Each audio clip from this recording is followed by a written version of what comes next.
네, 오늘 말씀의 제목은 복음은 우리를 자유하게 합니다. 한번 읽어보겠습니다. 다 같이 시작. 다시 한번 시작. 여러분 믿습니까? 복음은 우리를 자유하게 합니다. 세상의 모든 문제로부터 우리를 자유하게 합니다.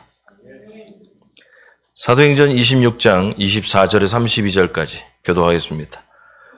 바울이 이같이 변명하며 베스도가 크게 소리내어 이르되 바울아 네가 미쳤도다. 네 많은 학문이 너를 미치게 한다 하니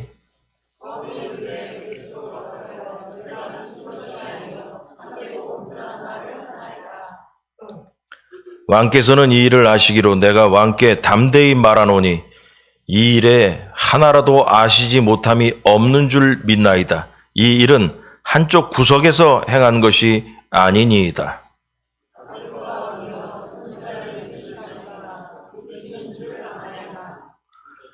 아그리빠가 바울에게 이르되 네가 적은 말로 나를 권하여 그리스도인이 되게 하려 하는도다.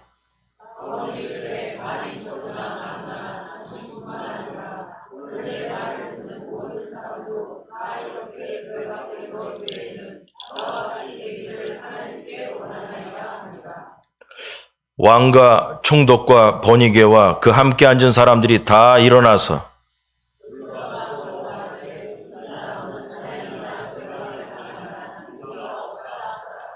같이 합니다. 이에 아그리빠가 베스도에게 이르되 이 사람이 만일 가이사에게 상소하지 아니하였더라면 석방될 수 있었을 뻔하였다 하니라. 아멘. 자, 지금까지의 내용은 지난주 이 앞의 내용은 이제 사도 바울이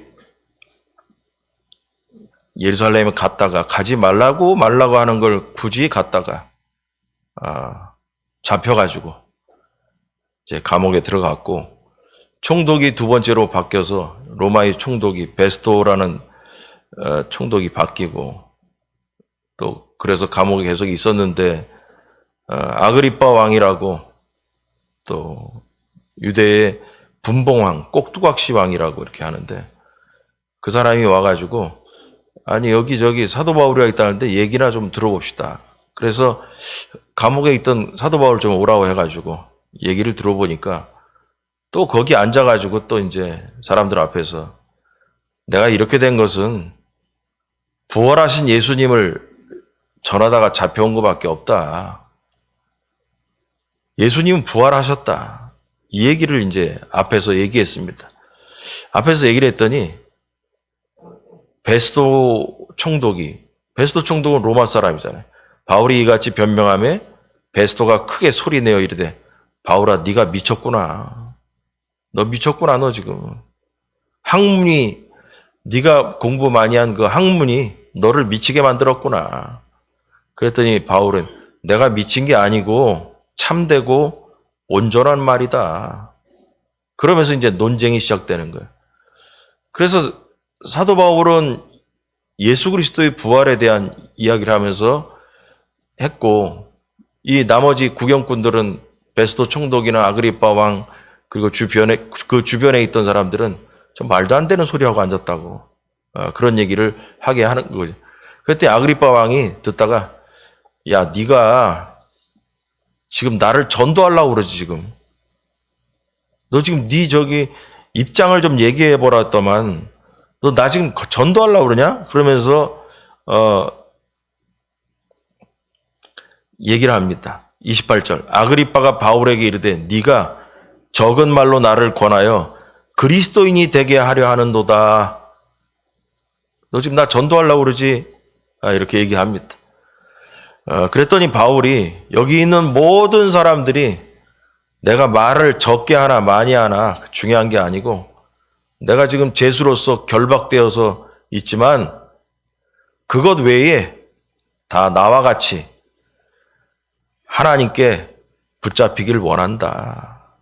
여기 있는 모든 사람들이 그렇게 얘기를 끝내고 나니까 이 사람들이 하는 말이, 아그리빠 왕이 나중에 하는 말이 베스토에게 이르되 이 사람이 만일 가이사에게 상소하지 아니하였더라면 석방될 수 있었을 뻔하였다 하니라. 그러니까 로마에 가서 재판받겠다라고 상소만 안 했어도 이 자리에서 그냥 풀려날 사람인데 죄가 없다 이 말이죠. 죄가 없는데 사도 바울이 굳이 로마까지 가서 자기의 죄를 있나 없나를 따져보겠다고 하니까 잡혀가지고 로마까지 가야 될 입장이다. 근데 우리가 아무리 들어와도 감옥에 들어올 만한 죄를 지은 일이 없다라고 결론을 내리면서 끝나게 됩니다. 자, 이 얘기를 하면서 우리가 뭘 좀 얘기할까? 여러분, 사람들은 머리로 이해될 수 있는 것만 받아들이려고 하죠. 내가 내 머리로는 도저히 이해가 안 된다. 도저히 이해가 안 된다. 그럼 받아들이지 않는 거예요. 세상 사람 다 그래요. 그래서 머리로 이해가 되는 것만 믿으려고 하고 인정하려고 하는 경향이 우리에게는 다 있습니다. 그래서 툭하면 무슨 생각하냐면, 야, 우리 상식적으로 한번 얘기해보자. 상식적으로. 그 말이 뭐냐? 우리가 머리로 이해될 수 있는 걸로 한번 얘기해보자. 이해될 수 있는가? 그러나 여러분, 세상에는 머리로 이해될 수 없는 일도 되게 많아요. 이해될 수 있는 일만 세상에 있는 것이 아니라는 거죠. 내가 이해하지 못한다고 해가지고 세상이 안 돌아가냐? 아니죠. 내가 이해하지 못해도 세상은 잘 돌아갑니다. 아마도 세상에 내가 이해하지 못하는 일이 아마 더 많을 거예요. 내 머리로는 이해할 수 없는 일들이. 성경만 봐도 이해할 수 없는 일이죠. 상식적이지 않은 일들이 있죠. 여러분, 하나님의 이야기는 상식적이지 않은 일들이 많이 나옵니다. 복음도 상식적이지 않은 내용이죠. 예수님께서 나의 죄를 위해서 대신 죽으셨다는 얘기도 상식적이지 않은 거예요. 다른 사람이 나의 죄를 위해서 대신 죽었다는 게 상식적입니까? 이해할 수 없는 얘기죠. 그러나 참된 자유를 얻은 사람은 머리로 이해할 수 있다라는 그 이성에 갇혀 있지 않습니다. 상식에만 갇혀 있지 않아요. 참된 자유인은 성경에 근거한 믿음으로 생각하고 행동하는 것입니다. 여러분, 그래서 우리가 이 자리에 앉아 있는 겁니다. 만약에 우리가 상식적으로 생각만 했다면 이 자리에 앉아 있을 사람 아무도 없습니다. 여러분, 예수님을 어떻게 상식적으로 생각하고 하나님의 살아계심을 어떻게 상식적으로 우리가 이해할 수 있겠습니까? 그리고 예수님께서 2000년 전에 나의 죄를 위해서 돌아가셨다라는 거, 그게 어떻게 상식적으로 이해가 됩니까? 그래서 우리가 머리로만 이해했다면 이 자리에 앉아있는 사람은 아무도 없을 것이라는 거예요. 그래서 복음이 이해가 안 되는 이야기지만 복음은 이해하는 것이 아니라 믿는 것이라고 성경은 말하고 있다는 것입니다. 여러분, 성경책 자체가 믿음으로 받아들이는 책이지 과학적인 책이 아닙니다. 자, 그러나 그 성경이 우리의 삶을 변화시키고 그 성경이 우리를 이 자리에 앉히게 만들었다는 거예요. 자, 오늘 이 본문을 보면서 사도 바울의 이야기를 들으면서 한번 성경이, 복음이 우리에게 무엇을 가져다 주는지 한번 보겠습니다. 1번, 예수님의 부활은 예수님을 만나면 믿습니다. 다 같이 시작. 다시 한번 시작.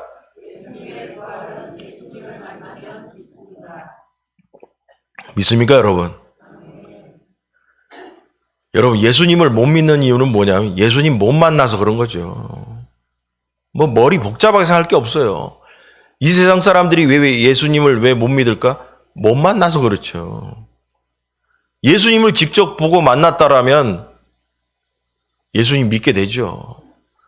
오늘 이 본문에 보면은 사도 바울은 나는 부활하신 예수님 때문에 그 이야기를 사실을 전하다가 붙잡혀왔다는 거예요.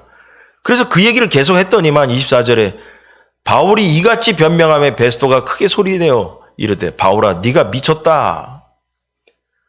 그러니까 로마 사람 입장에서 보면 죽은 사람이 어떻게 다시 살아나냐. 너 미쳤구나 너. 미쳤다라는 거예요. 베스토 총독이라는 사람 입장에서는 사람이 다시 죽었다 살아나는 게 어떻게 믿냐는 거예요. 일반적으로 사람은 죽으면 다시 살아날 수 없죠. 그래서 베스토는 상식적으로 생각하는 거예요. 야, 사람이 어떻게 죽었다가 다시 살아나냐. 그런데도 계속 우기니까 너 미쳤구나 너. 공부를 너무 많이 해가지고 너 미쳤나 보다. 그래서 이성을 초월한 예수님의 부활 사건에 대해서 어떤 것도 인정하지 못했습니다. 그래서 베스토는 예수님의 부활 사건을 이성적으로만 이해하려고 생각했습니다. 상식적으로 생각한 거예요. 상식적으로 죽은 사람이 살아날 수 없기 때문인 것입니다. 그래서 베드로 총독은 베스토는 바울이 정신 나갔다고 이렇게 치부했습니다. 바울은 베스토에게 그 말 한마디 너 미쳤구나라는 말에 강변을 합니다. 뭐라냐면 25절 바울이 이르되 베스토 각하여 내가 미친 것이 아니요 참되고 온전한 말을 하는 것이다. 난 미치지 않았어. 여러분 이렇게 얘기를 하고 있는 건데 그래서 사도 바울은 예수 그리스도의 부활이 역사적 사실이라고 강조하고 있는 것입니다. 그리스도의 부활은 누군가 꾸며내거나 날조한 사건이 아니라고 얘기하는 것입니다. 이성적으로도 이해가 가능한 사실이고 진리라는 거예요. 여러분 그래서 26절에 보니까 왕께서는 이 일을 아시기로 내가 왕께 담대히 말하노니 이 일에 하나라도 아시지 못함이 없는 줄 믿나이다. 이 일은 한쪽 구석에서 행한 것이 아니니이다. 예수 그리스도의 부활 사건은 어디 뒷구멍에서 몰래 일어난 사건이 아니라는 거예요. 많은 사람이 알고 많은 사람이 부활하신 예수 그리스도를 만났고 많은 사람이 승천하는 걸 봤다라는 거예요. 어디 뒷구멍에서 몰래 해가지고 뭐 있었던 얘기를 뻥튀기 해가지고 살붙여서 얘기하는 게 아니라는 거예요, 지금. 공개적인 일이라는 거예요. 그래서 목격한 증인들도 많이 있고 그 죽음에 대한 증거들은 또 더 많이 있었다라는 거예요. 수많은 증인들이 목격한 사건을 이성적으로 자신이 이해할 수 없다라는 이유로 거부하는 것은 그것이 사실이 아니기 때문이 아니라 믿고 싶지 않기 때문인 거죠. 믿고 싶지 않아요. 이 얘기 저 얘기하니까 머리 아프고 아까 얘기한 것처럼 베스토나 아그리파 왕이 예수 그리스도를 부활하신 예수 그리스도를 못 믿는 이유는 뭐냐? 사도 바울은 믿겠다는데 그 두 사람은 못 믿겠다는 거예요. 그건 뭐냐면 아까 얘기처럼 단 하나예요. 아그리파 왕과 베스토는 부활하신 예수님을 만나지 못했고 사도 바울은 부활하신 예수님을 만났다라는 거예요. 여러분, 예수님은 만나야 확실하게 믿게 되는 겁니다. 지금 이 자리에도 여러분에게 말씀드리는 거예요. 여러분, 예수님을 사도 바울처럼 미친 사람 얘기 들으면서도 살아계신다고 믿습니까? 예수님 만난 사람만이 그렇게 얘기할 수 있습니다. 사도 바울은 절대 예수님 믿지 못하는 사람이었습니다. 얼마나 그리스도에 대해서 바리새인으로서 구약에 나와 있는 그리스도 메시아를 연구했겠습니까? 그래도 예수님을 인정하지 못했습니다. 그러나 사도 바울은 다메섹으로 가는 길에서 예수님을 만난 후에 달라지는 것입니다. 여러분, 우리가 예수 그리스도를 믿게 되는 과정에서 분명한 사건이 있어야 돼요. 사도 바울처럼 예수님을 만나는 사건이 있어야 되는 거예요.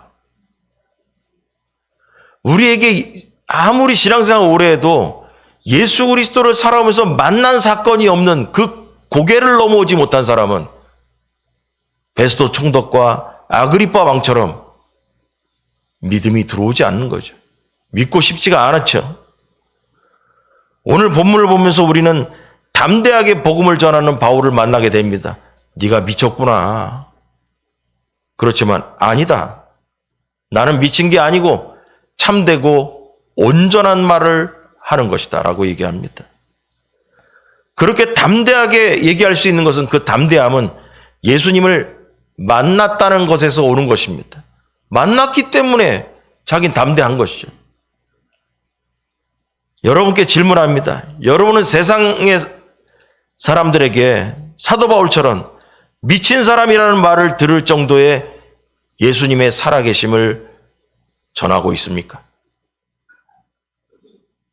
누군가 말도 안 되는 소리 하지 말라고 하면 기가 죽는 사람이 아닌지 생각해 보시기 바랍니다.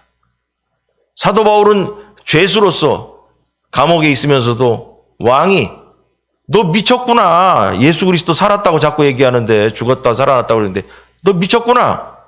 아닙니다. 내가 미친 게 아니라 온전하고 참된 얘기를 하는 거다. 이렇게 담대하게 얘기할 수 있냐는 거예요. 누군가가 내 옆에서 내가 예수 그리스도를 믿고 어쩌면 야 2000년 전의 얘기를 그리고 예수 그리스도가 있는지 없는지도 우리가 알 게 뭐냐 어쩌고 얘기할 때 그래 맞아. 그렇게 꼬리를 내린 사람입니까? 아니면 사도 바울처럼 담대하게 증거할 수 있는 사람입니까? 사도 바울처럼 목에 핏대를 세우면서 예수님은 부활하셨다라고 강력히 주장할 수 있는 용기가 있냐는 거예요. 여러분, 예수님을 만난 사람은 미치게 되어 있습니다. 그러면 예수님 어떻게 만나냐? 이게 중요하죠. 2000년 전에 사도 바울이야 뭐 이렇게 저렇게 얘기를 듣고 만난 사람들 만나서 얘기도 듣고 다메섹으로 가다가 번쩍해가지고 눈이 멀기도 하고 했는데 제가 지난번에 그런 얘기 했잖아요. 나도 눈이 번쩍해가지고 예수님 만나면 다 믿겠다고. 여러분 그러면 몸이 성한 데가 없어.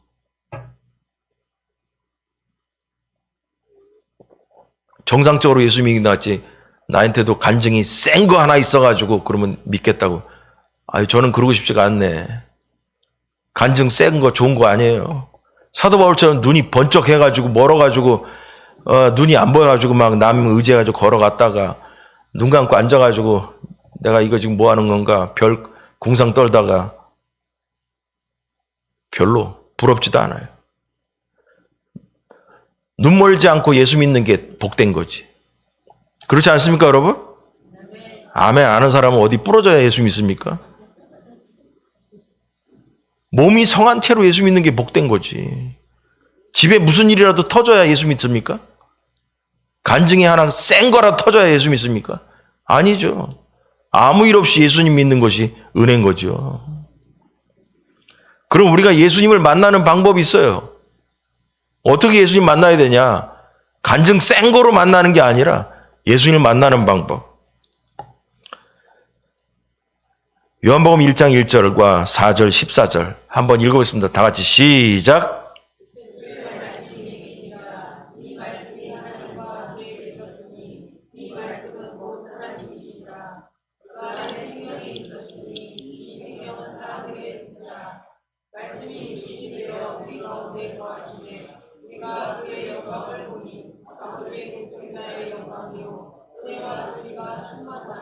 아멘.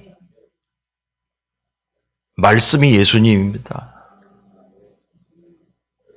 말씀을 만나면 예수님 만난 겁니다.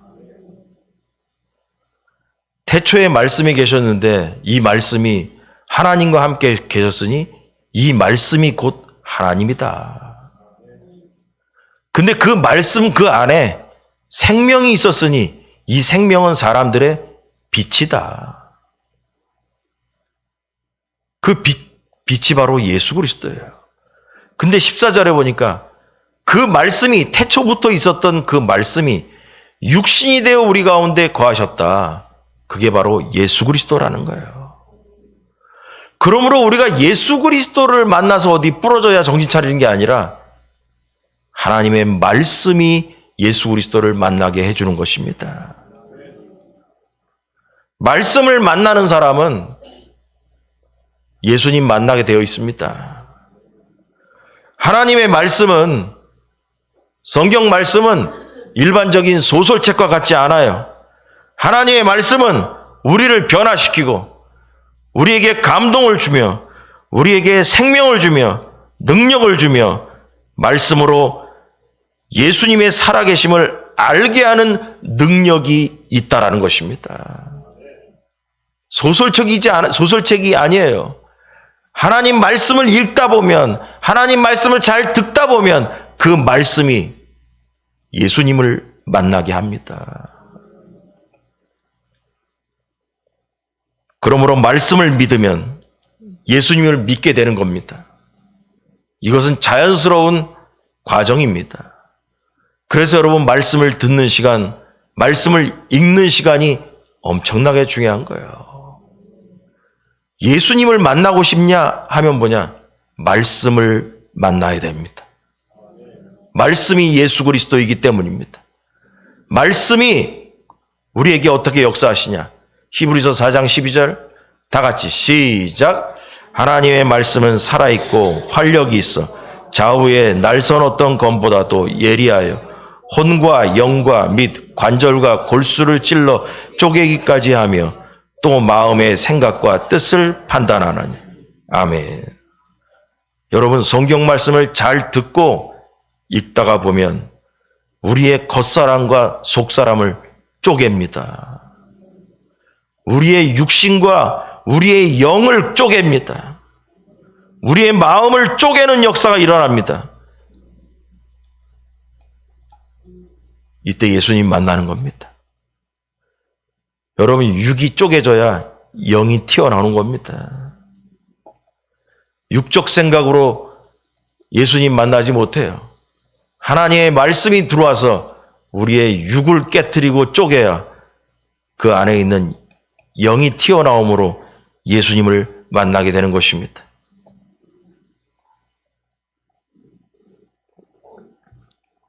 그래서 하나님 말씀은 활력이 있어서 살아있어서 혼과 영과 관절과 골수를 찔러서 쪼갠다라는 거예요.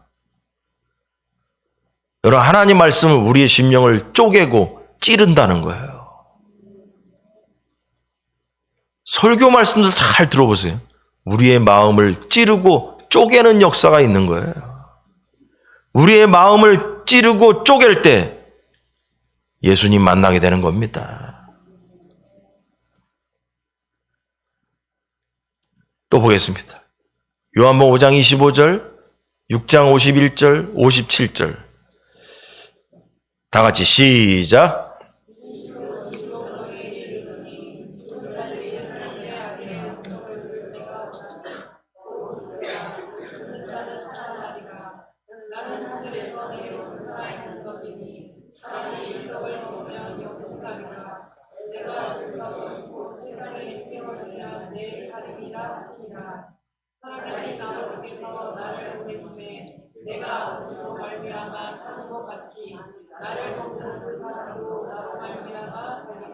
아멘.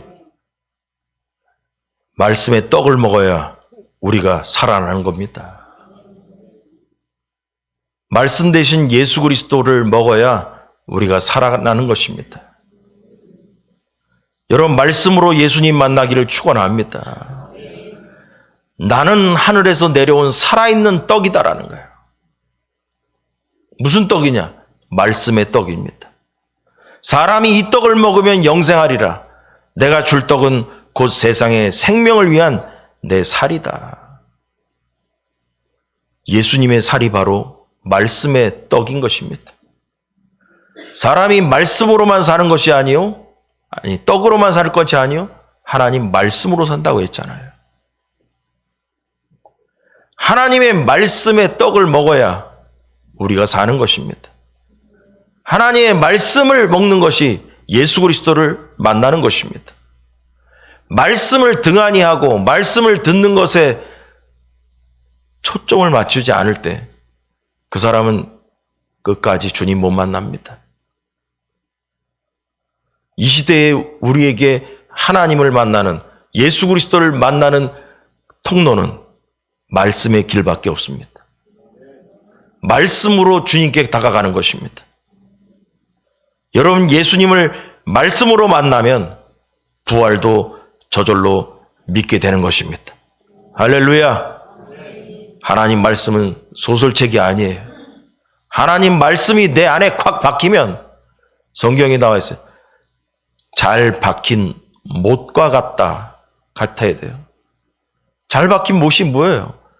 잘 박힌 못은 뽑히지가 않는 거예요. 하나님 말씀이 우리의 마음팍에 콱 박히면 뽑히는 것이 아니라 영원히 뽑히지 않을 때 그 말씀이 우리를 쪼개게 되는 것입니다.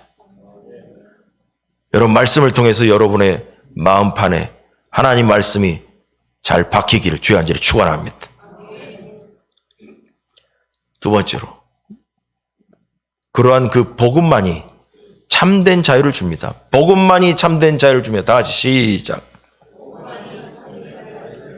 다시 한번 시작. 바울은 아그리빠 왕에게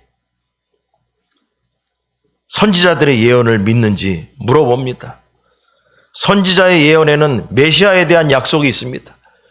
총독은 로마에서 왔다 갔다 왔다가 한번 와서 뭐 어떻게 합니까? 이스라엘 땅에 뭐라고 사는지 뭘 합니까?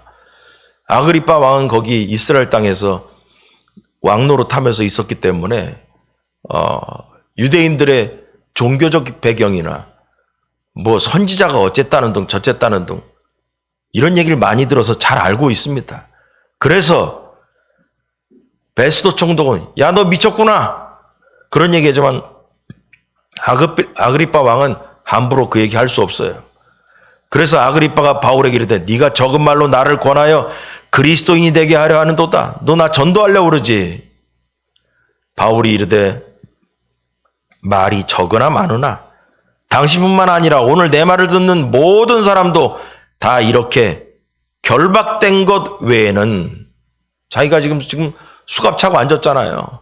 이거 외에는 나와 같이 되기를 하나님께 원합니다. 여러분, 선지자들은 메시아의 순환과 죽음 그리고 부활을 구약에서부터 예언했습니다. 그러므로 아그리빠가 선지자들의 예언을 믿는다면 메시아를 인정할 수밖에 없다라는 거예요. 아그리빠 왕에게. 그 메시아가 바로 바울이 증언하는 예수 그리스도라는 것입니다. 아그리빠는 바울의 의도를 잘 알았습니다. 나 전도하려고 그러는가 보다. 알고 있습니다. 유대인들이 기다리던 메시아가 바로 예수님이라는 사실을 선언하고 있고 전도하려고 하고 있다는 것을 알고 있습니다. 하지만 아그리빠는 그 얘기를 듣고 나서도 긍정적인 태도도 안 보였고 그렇다고 부정적인 태도도 보이지 않았습니다. 그 진리 앞에 우물쭈물하고 그냥 넘어가 버렸습니다. 반면에 바울은 예수님이 메시아이심을 담대하게 지금 읽은 데처럼 이렇게 얘기하고 있습니다. 여러분, 그리스도의 부활을 부정하는 베스도에게 또 진리 앞에서 우물쭈물하는 이 아그리빠에게 당당하게 사도 바울은 복음을 제시했습니다. 바울은 그들 모두 예수 그리스도를 믿어서 영원한 생명을 얻기를 원했던 것입니다. 여러분, 그리스도의 복음 안에는 생명과 구원이 있습니다. 아까 요한복음 앞에 읽었잖아요. 그 말씀 안에 생명이 있다고 했죠. 생명. 하나님의 말씀이 지나간 자리에는 싹이 나와야 돼요. 그래서 여러분, 성경에 이런 얘기 있잖아요. 사막에 강이 흐르리라 그랬잖아요. 하나님의 말씀이 지나간 자리에는 사막이라 할지라도 풀이 나야 되고 나무가 돋아야 되고 거기에 물고기가 돌아야 되는 것입니다. 하나님의 말씀이 우리의 심령을 지나가면 우리의 심령이 죽었던 사람도 살아나는 그러한 역사가 있어야 되는 것입니다. 세상에 어떤 가모니솔로 사람들에게 생명을 줄 수 없습니다. 하나님의 말씀만이 오로지 우리에게 생명을 줄 수 있는 것입니다. 그것이 바로 로마 총독이나 유대왕 앞에서 선언한 바울의 참된 자랑입니다. 바울은 권력이나 지위를 부러워하지 않았습니다. 그는 그리스도의 십자가와 부활을 자랑했습니다. 보겠습니다. 갈라디아 6장 14절. 다 같이 시작.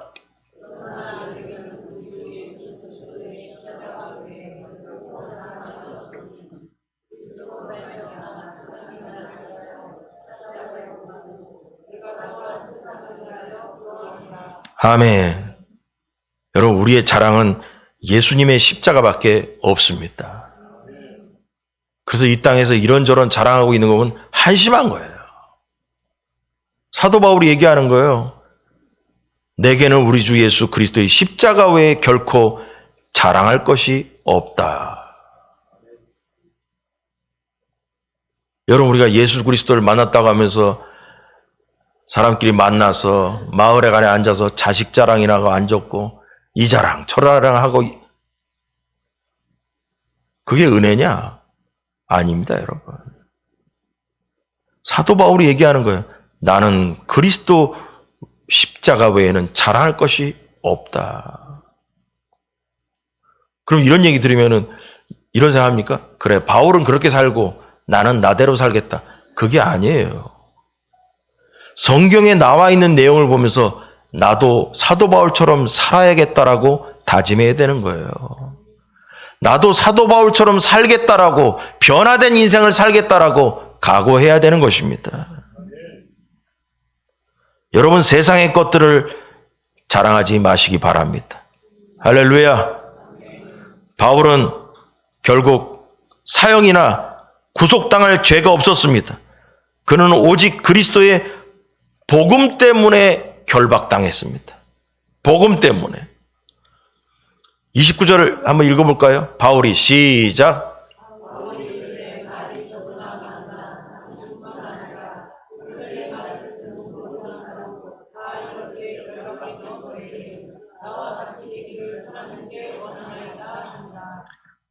바울은 겉으로는 밧줄에 묶인 죄인입니다.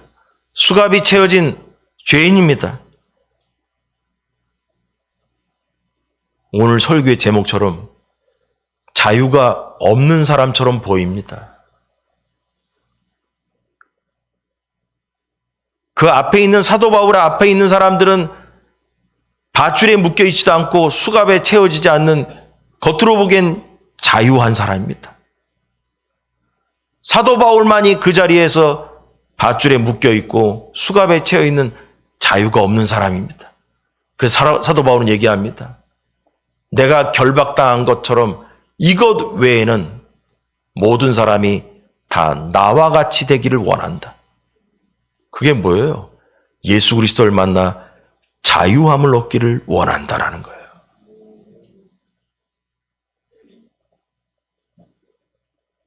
사도 바울이야말로 참된 자유인이라는 것입니다. 바울은 죄의 종에서 자유를 얻은 사람입니다. 마귀로부터 자유함을 얻은 사람입니다. 세상의 모든 인생 문제에서 자유함을 얻은 사람입니다. 세상의 모든 걱정거리가 없는 사람입니다. 그래서 사도 바울은 참으로 자유한 사람인 것입니다. 여러분, 이 자유함을 복음이 준 것입니다. 이 자유함을 예수님께서 주신 것입니다. 그러나 베스토와 아그리빠는 죄로부터 자유를 얻지 못했습니다. 인생 문제로 언제나 머리가 아픈 사람들입니다. 정치 문제로 언제나 머리가 아픈 사람들입니다. 걱정거리가 언제나 있는 사람들입니다. 그러나 사도 바울은 자유합니다. 여러분, 우리에게 참된 자유를 주는 것은 오직 복음의 능력입니다. 바울을 신문하는 자리에 있는 많은 사람들이 있었어요. 그 많은 사람들 가운데 오직 한 사람, 바울만 결박당한 채로 있습니다. 그러나 바울이 주인공입니다. 바울이 홀로 돋보이고 있습니다. 묶여있지만 주인공입니다. 그 이유는 그에게 참 자유를 주는 복음이 있었기 때문인 것입니다. 예수 그리스도의 복음에 사로잡혀 사는 사람은 어떤 처지나 형편에서도 참된 자유를 누리며 당당하게 외칠 수 있는 것입니다. 예수 그리스도 때문에 자유를 얻은 사도 바울은 비록 몸이 감옥에 있어도 자유하다라고 당당하게 얘기하고 있는 것입니다. 여러분, 복음이 여러분을 자유하게 한다는 것을 믿으시기 바랍니다. 세상에 눌려서 기가 죽지 말기 바랍니다. 복음 되시는 예수님께서 우리 모두를 진정으로 자유하게 하신다는 것을 믿으시기 바랍니다. 이사야 61장 1절을 한번 읽겠습니다. 주 여호와의 영이 시작.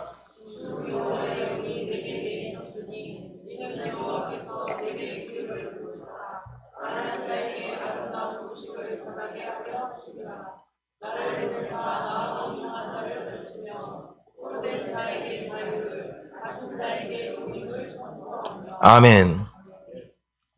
이사야를 통해서 하나님 말씀하셨어요. 아름다운 소식을 전하게 하려고 했다. 여호와의 영이 내리시면 여호와의 영이 내게 내리셨으니 성령이 임하시면 아름다운 소식이 우리의 입술을 통해 나가야 됩니다. 그 아름다운 소식이 뭐냐? 첫 번째, 마음이 상한 자를 고칩니다. 두 번째, 포로된 자에게 자유를 주십니다. 세 번째, 갇힌 자에게 해방을 선포합니다. 이게 바로 복음입니다. 여러분, 마음이 상한 자가 있습니까? 포로된 자가 있습니까? 갇힌 자가 있습니까? 인생 문제 때문에 갇혀 있고 자녀 문제 때문에 포로돼 있고 정신적으로 마음이 상한 자들이 있습니까? 복음 만나야 됩니다. 복음이 답입니다. 여러분, 사도 바울은 비록 감옥에 갇혀 있지만 복음이 담대하게 하고 복음이 자유함을 주었고 복음이 그를 인도하는 인생을 살고 있는 것입니다. 우리 모두에게 자유함을 주는 복음의 능력이 임하기를 주님의 이름으로 간절히 축원합니다. 기도하겠습니다.